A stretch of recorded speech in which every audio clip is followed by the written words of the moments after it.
Hello, তোমরা সবাই কেমন আছো?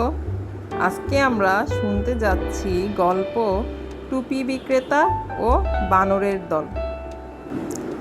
দুই গ্রামের মাঝে ছিল এক ঘন জঙ্গল। এক গ্রাম থেকে অন্য গ্রামে যেতে হলে সেই জঙ্গলের মধ্যে দিয়েই যেতে হতো।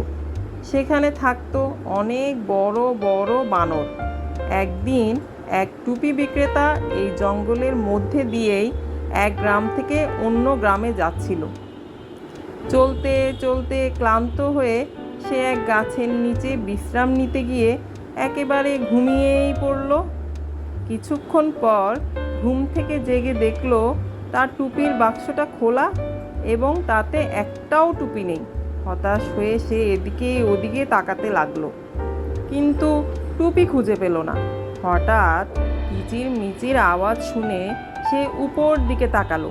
সে দেখল গাছ ভর্তি বানরের দল ও তাদের প্রত্যেকের মাথায় একটি করে টুপি।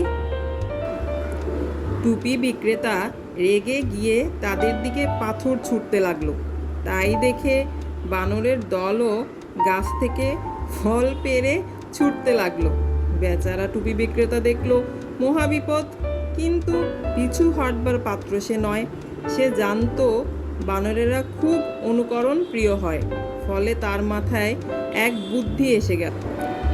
চটপট সে নিজের মাথার টুপি খুলে মাটিতে ফেলে দিল।